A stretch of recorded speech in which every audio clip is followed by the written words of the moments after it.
Are you a movie buff? Do you love dissecting and analyzing your favorite films? Look no further than the Projection Booth podcast. Join host Mike White and a bevy of guest experts as they explore the history, themes, and legacy of cult classics, obscure gems, and mainstream hits. Join us every week for a unique and engaging look at your favorite movies. So sit back, grab some popcorn, and tune in to the Projection Booth podcast, available on all major podcast platforms.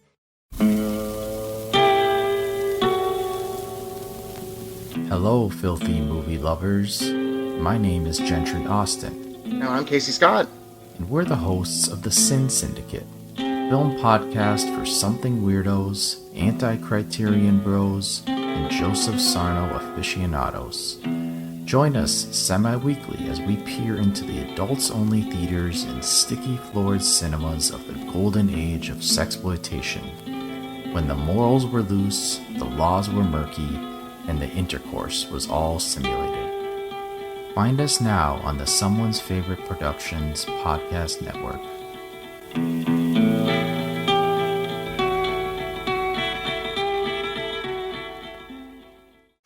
Good evening, and welcome to Night Gallery. Thank you, Rod. And I want to welcome everyone to Midnight Viewing, where once a month we talk all about your follow-up to The Twilight Zone, Rod Serling's Night Gallery. They say it's Rod Serling's Night Gallery, and it isn't really Rod Serling's Night Gallery, it's somebody else's. Oh, we know. We talk about it a lot. Your curators at Midnight Viewing are the Projection Booth's Mike White. What can happen to human beings when trust is wiped out by suspicion? And CultureCast's Chris Stashew. Small boy encased in a crystal ball. And I'm Father Malone. The kind of thing that usually infests nightmares. Join us monthly at Midnight Viewing, the Night Gallery podcast at weirdingwaymedia.com. Doesn't remotely belong to me. I have no proprietary interest in that at all. Weirding Way Media.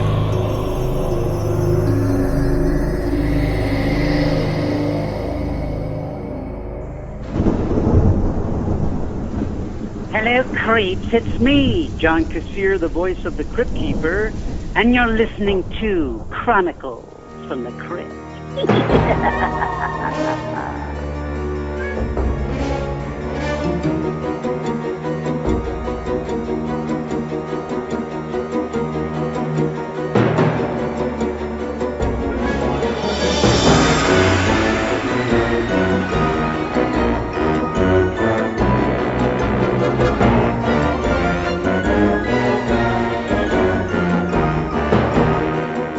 Hello there, I'm Casualty Chris. And this is Father Malone. And we are the hosts of Chronicles from the Crypt, a twice-a-month look at the cult horror anthology series Tales from the Crypt that originally aired on HBO from 1989 to 1996. Yeah, now the series is based on the EC comics from the 1950s. And in each of these podcasts, we're going to be taking a look at 2 episodes of the shows. And along the way, we're going to have a few bonus podcasts covering movies and other Tales-related TV shows and some tangentially related material that bears a striking resemblance to Tales from the Crypt. So we are in the final 2 episodes of Season 1. Those episodes are Lover Come Hack to Me and Collection Completed. So we'll let the Crypt Keeper take it from here, and we'll talk about Lover Come Hack to Me once he's done introducing it. It's good to have you back, you horror-hungry humans. You know by now who's here to feed your fear. It's me, the Crypt Keeper, with another flesh-creeping scream story for your shivering pleasure. I'm calling this bite of bitter bile, Lover Come Hack to Me. So plump up that coffin pillow and settle back your bones. We're going to take a little ride to honeymoon hell! Alright, so we're going to talk about Lover Come Hack to Me. The episode aired June 21st, 1989, directed by Tom Holland, written by Michael McDowell, starring Amanda Plummer and Stephen Shellen. Amanda Plummer plays Peggy, a woman who wants to make sure that her honeymoon turns out perfect. We already talked about this a little bit, Mike, but I am curious, what did you think of this episode? I say this is the top of every episode because most of these episodes I have not seen since their initial airing. And this was one that did not impress me at the time. However, watching it again, I actually really enjoyed this one. It is a throwback to the sort of the old dark house trope in early horror movies. I guess there weren't really TV shows at the time. Getting trapped in a storm and ending up in a creaky old mansion. It plays on that kind of thing. I don't know, man. I really dig it. I should put out. Okay, originally this was in Haunt of Fear, number 19. This wasn't Tales from the Crypt like most episodes. Tales from the Crypt are actually based on the other titles that EC had to offer. This one was written by Al Feldstein, who wrote the lion's share of the original Tales from the Crypt and EC comics in general. I want to talk a minute, if I could, about the writer of this particular episode. That's Michael McDowell. I think most people would recognize his work mainly from the fact that he created the character Beetlejuice. That original screenplay for Beetlejuice was his creation. You mean he wasn't created by Tim Burton? Imagine that it actually was not. Tim Burton's best movie was created by someone else, and then his other best movie he didn't even direct, he was just associated with, Nightmare Before Christmas? Believe it or not. Well, look, man, actually his best movie is Ed Wood, and that was written by Larry Karaszewski, Scott Alexander. But as far as the most Tim Burton-y of the Tim Burton movies, Beetlejuice is the best one. Maybe Pee-wee's Big Adventure. I don't know. We could probably argue about this all day. I just want to bring up Michael McDowell for a second because he happens to be a favorite of mine. He was a novelist before he was a screenplay writer. He wrote a book called Katie, which is really, really good. Created an entire series of books called like the Blackwater Chronicles. But now this is weird. Okay. He wrote a great many episodes of a pretender to the Tales from the Crypt Crown. That's George Romero's series, Tales from the Dark Side. He wrote like 11 episodes for that. So he kind of like cut his teeth on that in creating anthology stories for television. If you remember, in the mid-'80s, there was a sudden burst of anthology shows. You probably don't remember because you weren't alive. There were. Spielberg had one called Amazing Stories. NBC brought back Alfred Hitchcock Presents, which was the original Alfred Hitchcock Presents ran up against Twilight Zone back in the day. That was sort of more suspense, sort of thrillerish. Well, Michael McDowell wrote an episode of Alfred Hitchcock Presents that was actually directed by Tim Burton, and it starred Stephen Shellen, who is the lead male in this. So that was a bit odd. He also did an Amazing Stories episode for the Spielberg film series, and that one was called Miscalculation, and that was actually directed by Tom Holland, who directed this episode. So it's this weird Michael McDowell trifecta of anthology shows that all sort of led here. Now, I'm not saying that this one is better than any of those previous entries, because it's not. Nevertheless, I really like this episode. That was a long way for me to tell you that I enjoy this episode, but I do enjoy it. How about you, Chris? Probably not so much. Not so much. So this episode, it's one of those episodes that really doesn't benefit from rewatching because the twist, once you watch the episode and you know what the twist is, yeah, the episode just doesn't feel as entertaining because part of the enjoyment of this episode, the initial time you watch it, is trying to figure out where it's going because it's going somewhere, you just don't know where it's going. And right. If you know what the twist is going into this episode because you've already seen it, then the episode doesn't really work. Amanda Plummer, that weird like ingenue thing that she does, it's so not... doesn't work for me. It worked for me. And Stephen Shellen plays his part perfectly. He plays it perfectly. Like the Fabio-esque, long hair, mullet sporting dickhead of the late 80s, early 90s. Gold digger, he sports that perfectly. It's pitch perfect. But yeah, absolutely. Like, I mean, obviously, when you get to what the twist is, you see who was playing who the entire time. Right. But again, like, something about Amanda Plummer's performance that I just don't like. And I can't pinpoint it. That might be an aversion to Amanda Plummer in general. Might I posit that? Well, yeah, I mean, I liked her on the episode of Hannibal that she was on. I haven't seen her in much else, but I don't want to just say I don't like Amanda Plummer, but that may be it. She is an acquired taste. I think she can be very good. She had a very small but pivotal role in a movie called The World According to Garp, the Robin Williams vehicle from the early 80s. She's really good in that. She plays a silent performance. She's really good in that. I think the majority of the world will recognize her as either, is it Pumpkin or Honey Bunny? I think she's Pumpkin in Pulp Fiction, the opening of Pulp Fiction. She and Tim Roth. Tarantino's masterpiece, his masterwork that is Pulp Fiction. Yes, indeed. If you want to see Amanda Plummer in a great performance, check out another Robin Williams film directed by Terry Gilliam, The Fisher King. She's spectacular in it. I didn't have a problem with her in this because she didn't come off as particularly sexy because she doesn't give off that vibe when she sort of turns into that character. However, nobody plays this sort of mousy sort of character thing that she's doing at the beginning, I think, better than her. And she actually kind of plays a dual role in this, right? Because she plays her mother at one point, because there's what we don't understand to be a flashback. We just think it's a bizarre dream that the guy is having. And that character is a little bit more forthright, straightforward, and I think she does well there too. I don't know. I mean, just a differing of opinion. Like, people like some actors and don't like others. I get that, but I thought she did a good job in it overall.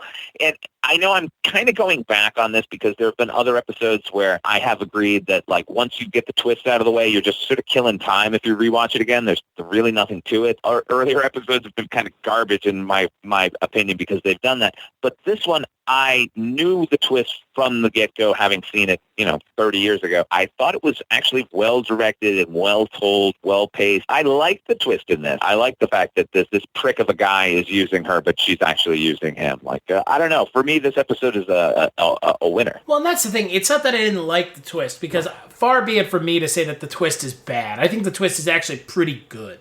I think that the twist is well done. The problem is when you rewatch the episode, like, I've seen this episode 4 times now at least. I just don't know. I mean, I think really this does come down to me not liking Amanda Plummer, but again, it's also, she's playing her role perfectly. She's playing a mousy, timid ingenue perfectly. That's perfect. Right. I just don't like it. I don't know. Okay, I get it. All right, so you don't like mousy people. What can I tell you? Yeah, fuck mousy people, am I right? No, that's not what it is at all. I wanted more from this episode, and with the rest of the season being pretty good, this episode just feels just kind of, like, compared to the next episode, this episode just feels a little, I don't know, we're going to see so much shit like this in the next 6 seasons of the show that I'm like, I don't really want this now. I want something better now, and that's actually what this probably boils down to is, I know that there are going to be episodes that are this over and over and over and over and over and over and over and over times infinity again, because we're going to see it. Right.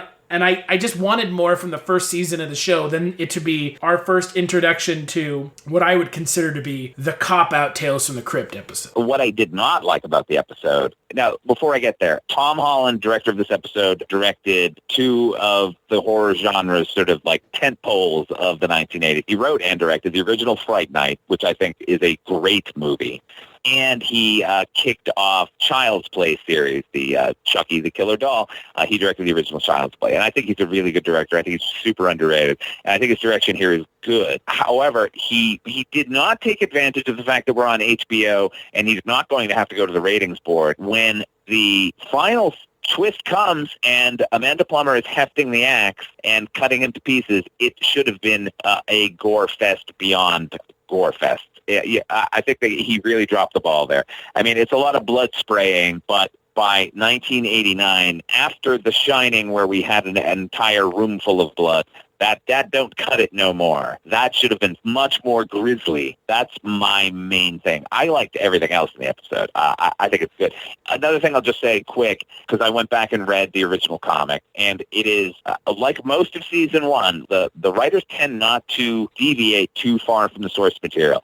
No, they did not. In this case, where Michael McDowell did deviate is the fact that in the original comic, they're just a couple who are actually in love. He's not a gold digger trying to get anything out of her, and she has no idea of what she's going to do. It's all just sort of happenstance where they end up in this thing, and then this sort of spirit overtakes her. The fact that her bloodline always does this, she doesn't even know it until she's doing it. I think this is a better version than the comic, whereas I think a few of the episodes we've seen so far, the comics are actually better. They're a little bit truer to the character choices and everything.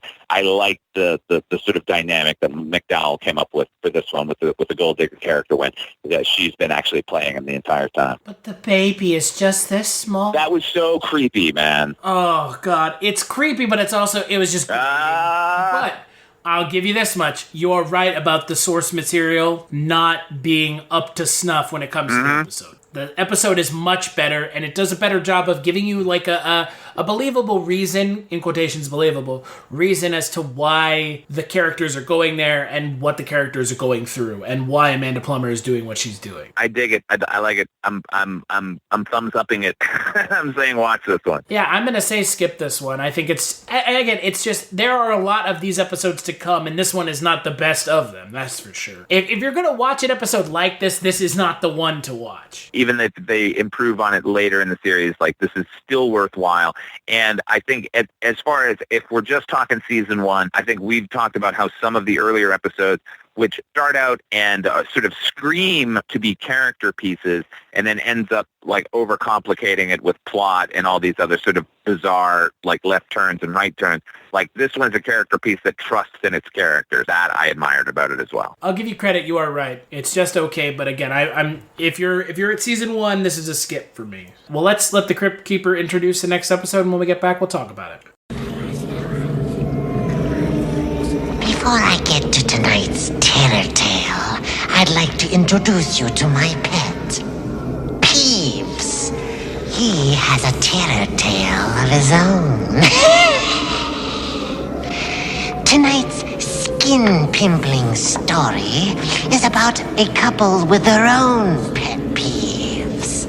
I call this chunk of chilling charnel chatter collection completed. All right, so we're going to talk about the final episode of Season 1. So this is Season 1 in the bag for us. This episode is Collection Completed. It aired June 28th, 1989. It's directed by Mary Lambert. I believe this is the first female director on Tales from the Crypt. It's written by A. Whitney Brown and Battle Davis. It stars the always fantastic M. Emmett Walsh and Audra Lindley. And M. Emmett Walsh plays a curmudgeonly old man who's driven into mandatory retirement who cannot deal with the fact that his wife, Anita, played by Audrey Lindley, has a lot of feline and canine and just animal friends in general. So what did you think of this one, Mike? Ooh, I'm conflicted about this one. Because I like this one a lot. Oh. I like this one a lot. This one's tough for me to describe. I think Mary Lambert is a terrible filmmaker. She directed the original Pet Sematary, which was garbage. Before this, she was kind of a New York underground filmmaker, and then she kind of got into music videos. Like, I believe the Madonna video for Vogue, which I thought was really well directed, is hers. I think her direction in this episode is awful. Everything looks like a set. It's all really poorly lit. Well, everything does look like a set. I'll agree with you on that. Compared to some of the fucking heavy hitters that came before her, she's only going to suffer by comparison. I think any sort of neophyte filmmaker was going to suffer by comparison after coming in on the heels of Walter Hill, Robert Zemeckis, and even Richard Donner. However, she's definitely not in their league in any capacity. I will say M. Emmett Walsh and Audra Lindley are fucking great in the episode, and I like the script to a degree. I don't know, man. Ultimately, I'm not that big a fan of this one. I like this episode a lot because M. Emmett Walsh plays the curmudgeonly old bastard so well that he is so believable that and he's just, it's a perma scowl. It's believable that he's pissed that his wife has these animals. The animals eat better than he does. The animals are in his way. Yeah. She takes better care of the animals than him. I like that idea. And I like the payoff at the end. I think the payoff at the end is really, I think it's cheesy as fuck, but I think it also works in like a Tales from the Crypt way it would only work on a show like Tales from the Crypt. I'll agree with that. But I also think that the execution of it, and this goes back to Mary Lambert, is the problem with it. Because I really like this script too. This is another one, when I went back and read the comic, sorry, I got to point out, but this is from Vault of Horror number 25. This was written by Al Feldstein and Bill Gaines. Bill Gaines was the ultimate sort of publisher of all of the EC comics. And Graham Engels actually did the art. Graham Engels is a fucking great artist. Bill Gaines' family still owns the rights to Tales from the Crypt. As well they should. Mm-hmm. There's nothing ever like it, nor should it pass into anyone else's hands. Yeah, we don't need need a remake of it. No, if anyone's thinking of doing it, do not. Well, they have. They did. Did they? Well, they did. They just couldn't get the rights to the Crypt Keeper. Oh, wait, you didn't okay. hear about this? M. Night Shyamalan was going to reboot Tales from the Crypt, like last year. Yeah, I heard that it was like on the way, and then I heard it was like canceled sort of out of hand. I didn't hear why it was canceled. Is that why? Is the Gaines family was just like, fuck you? Yeah, they couldn't get the rights to the Crypt Keeper, so they were going to do the Tales from the Crypt without the Crypt Keeper, which, by the way, is kind of as a side note, it's hilarious that the Crypt Keeper has become such a pop culture icon that you can't do this without the Crypt Keeper, though the Crypt Keeper is such a small part of what makes the show great. Right. I mean, he's a huge part of the show's kind of appeal outside of horror fans, because people are like, oh, the Crypt Keeper, that's so cool, da-da-da-da. But, like, in reality to what the show is, he's a small part of the show. A tiny, yeah. I mean... he's the bookends. You could just actually go right into the episode. I'm not suggesting they do that because I love the Crypt Keeper. It's odd that they wouldn't. I mean, look, obviously the name Tales from the Crypt is so goddamn iconic, but there are other stories in other titles. Vault of Horror was also really good, and as was Haunt of Fear. And I think that bears out because most of the episodes that were adapted for Tales from the Crypt the series are based on those stories, Haunt of Fear and Vault of Horror, including this one. Back to what I was saying, that like in the original comic, the subplot of or the plot of him sort of being forced out of his job and how he now has to like come home and actually be with his wife. I think we get the idea that he was a salesman who maybe spent a lot of time on the road. Like they never actually had to cohabitate with each other. Like there's none of that in the original comic. In the original, it's just she keeps taking in stray animals, and then that animal dies, and as soon as it does, she brings in another one. It's not like he's got a house full of animals, and but he just hates animals. His sort of rebellion is that he takes up taxidermy, and he starts doing little things like mice and squirrels and other things, and he's working his way up to her cat. And once he does that, then she flips her lid, does what happens in this episode. I think script-wise, what they did in the episode we're talking about is much better. I love the idea of them sort of forced to be together for the first time. And I like the fact that, in the original comic, it's just the guy's a prick, and of course she's going to flip out and kill him. Whereas in this, like, he's really harried. Like all the stuff that he's complaining about is totally legitimate for him to be complaining about. Oh, yeah. She gives the dog steak. Yeah, I mean, that's a great bit where she's like cooking a steak, and it's his first time having breakfast with her and fucking forever. She's making a steak, and he's like, oh my God, this will be okay. Like, maybe retirement's going to be okay. And then she puts it on a plate and gives it to a dog, and then gives him a box of like oat bran or something to eat for breakfast. We talk about other episodes, well, obviously the best still being Man Who Is Deaf. You got to feel for your lead character in some way, and I think we totally are. I mean, this guy goes extreme pretty quick, but wouldn't we all, where she loves these animals far more than he. That's why I like M. Emmett Walsh in this episode so much, because, like you said with Man Who Is Deaf, the episode succeeds in making you care about his character, but he goes a step too far, and there's blowback to him from her. And I think that's good. And like you were saying about the source comic, the best thing about the show is that they were able to take the source comic and tweak it or add just enough to make it different from the source comic, but in a way that was still recognizable. And I don't think many people that were watching the show were like, oh, I remember this specific comic. Because those people would have been like in their 40s and 50s. Yeah. When this came out. Late 30s, early 40s. And it's like, I don't think those people were, I mean, they may have been, but no one really was like, oh, I can't wait to see them make Collection Completed into an episode. So it's nice that they're able to take it and tweak it in a way where you can go back and do like we're doing and look at the source material and be like, look at where it came from.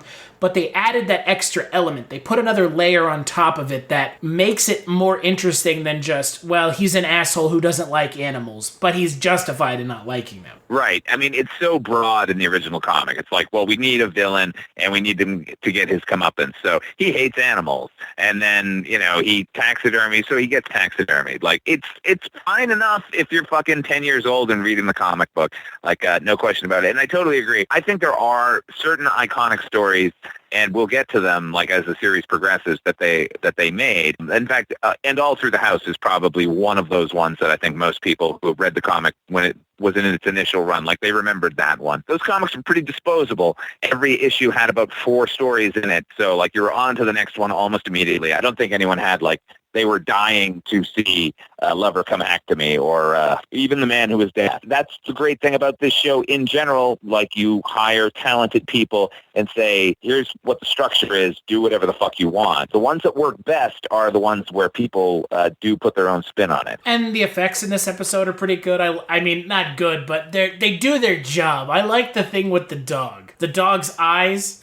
The dog, it makes me laugh every time when he's got the remote control, the dog's eyes are turning on and off. It's so bizarre. And that is certainly weird. In a good way. Like, in a way that's like, it's supposed to be, I mean, it's fucked up. He, like, killed this dog that she really liked. The dog this dog was his namesake.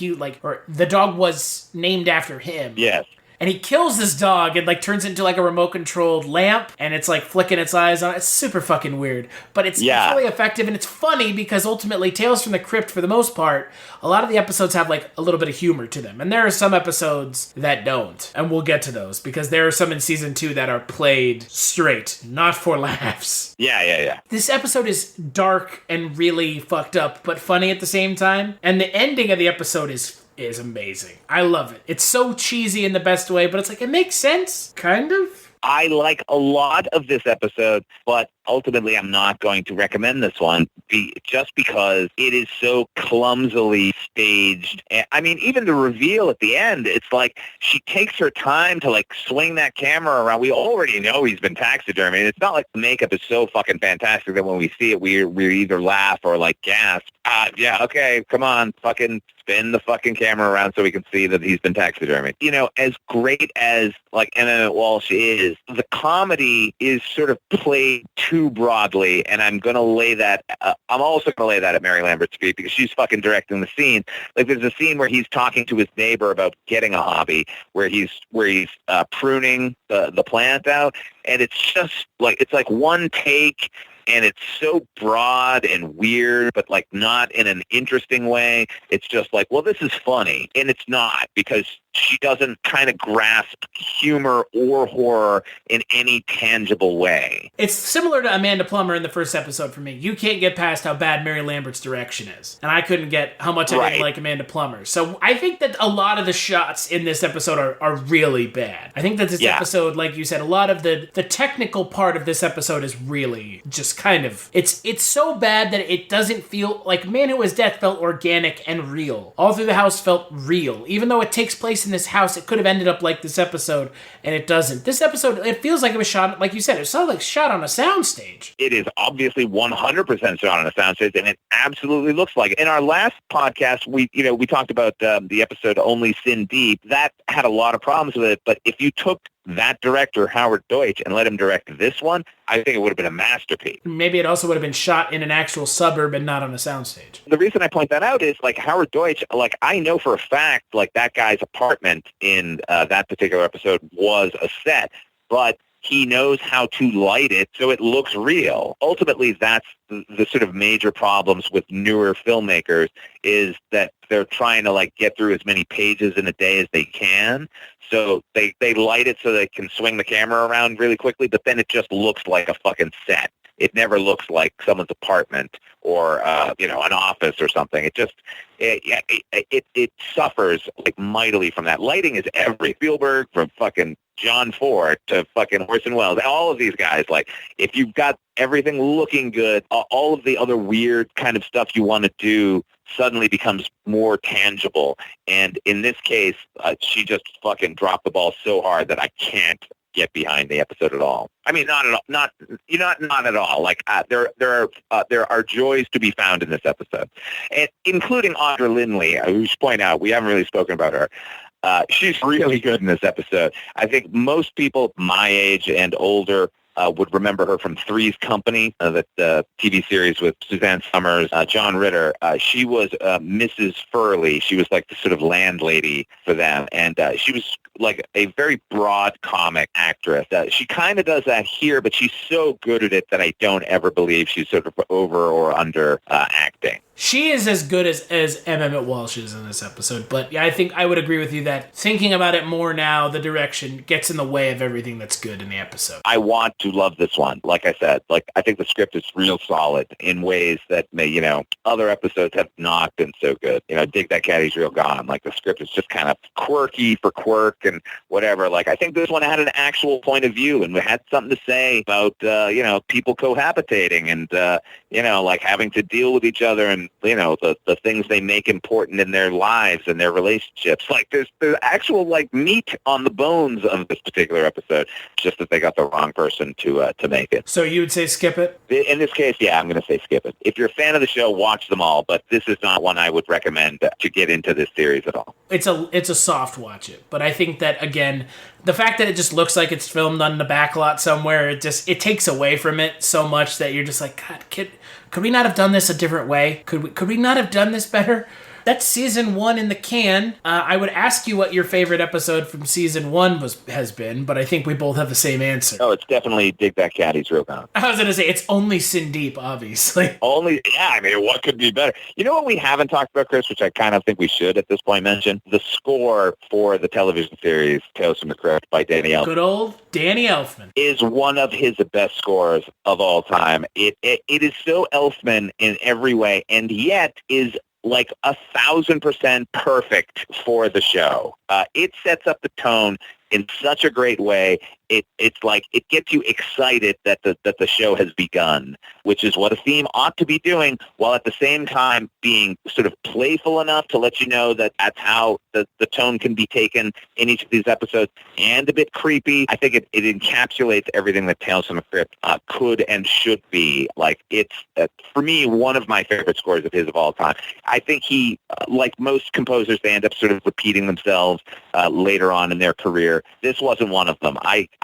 I'll put this on and just listen to it just for fun. I think it's a great job. Well, and again, I love Danny Elfman. I'm also a huge fan of Oingo Boingo and his As am I. Oingo Boingo. Yeah. So I'm a huge fan of Danny Elfman, but he has kind of gotten to the repetition stage of his career, which, look, let's be honest, he has nothing left to prove. He has made some of the most iconic scores of all time. Batman. Absolutely. For me, Beetlejuice, the score from Beetlejuice. For me, Tales from the Crypt is one of them as well. The Simpsons, for Christ's sake. I was going to say, let's not forget The Simpsons, the longest running TV show, animated show. But basically, almost anything he did for Tim Burton, up until a certain point, I think he started repeating himself. The score he did for Edward Scissorhands, you can't get away from at Christmas time. Someone is ripping that off and using it somewhere, somehow. That's gorgeous.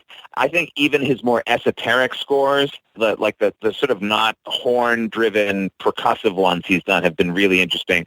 He did the score for Dead Presidents, the Hughes Brothers movie. If you listen to that sometime, it is creepy and odd. If you had played it for me and said, who is this, I never would have said Danny Elfman. That, to me, is the mark of a true composer, where he can work in many different styles. He's got a style and it works for him. And I do think, as of late, I don't know what he's done sort of most recently. Even with the Tim Burton later ones, it just kind of sounds like the same again. All the early stuff was so right on, man. And, not even a Tim Burton movie, but if you listen to the score for, this is going to sound weird, but there's a movie called Summer School, starring Mark Harmon. It's a comedy directed by Carl Reiner, which is just sort of a playful, accordion kind of thing that he did. That's great. Midnight Run, he did. Martin Brest film, that's that Robert De Niro on stilts with Charles Grodin. Sorry. Don't forget about Forbidden Zone. Forbidden Zone is great. The score in that movie is great, and the song, the performances as the devil is so fucking crazy. That's an insane movie in general. Having the Mystic Knights of the Oingo Boingo suddenly pop up in the middle in hell is pretty fucking great. And like you just said, Oingo Boingo is an achievement as a musical act. Dead Man's Party alone, that one album, I must have listened to that until I wore out my cassette tape. I think it's brilliant, sort of beginning to end. You can overpraise people at times, but sometimes it's well-deserved. We're not saying anything anybody doesn't know about Danny Elfman. He's great, and this score for this show is fucking fantastic. Don't forget about Army of Darkness as well. Army of Darkness is great, too. Even the Spider-Man, the first couple Spider-Mans are good. He's got a knack, man. And Mission Impossible. Yeah, and Mission Impossible. He's something special. I think, what sort of John Williams was doing, the sort of the 70s and the early 80s, like up until a point, like I think Elfman like grabbed that torch and just fucking ran with it, and I think we're all the better for it.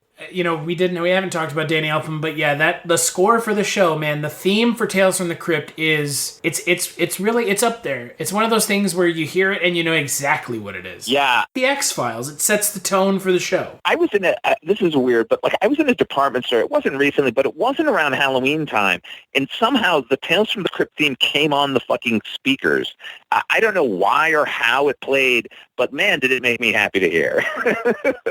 I'm a fan of any time I hear anything Danny Elfman. I mean, again, the one of the things I always remember for Danny Elfman and Oingo Boingo, and this is completely off topic, is the bridge chase scene from Texas Chainsaw Massacre 2. Oh, yeah. With No One Lives Forever is playing. No One Lives Forever, yeah. And that's where I was like, that was my like indoctrination into Oingo Boingo, was that. And I was like, what band is this? Yeah, that was for me too, that movie. And I mean, Oingo Boingo is definitely up there for me. My favorite band in the world is the Cramp. They're featured in that movie as well. But they had been featured in Return of the Living Dead just like a year or two before. Once I heard them in that sort of in conjunction with Oingo Boingo. Oingo Boingo has No One Lives Forever in that, and the Cramps have Goo Goo Muck in that. That's a killer fucking soundtrack, man. Yeah. Well, that's also a killer movie. It's also the worst movie that Dennis Hopper ever did, in his opinion, so...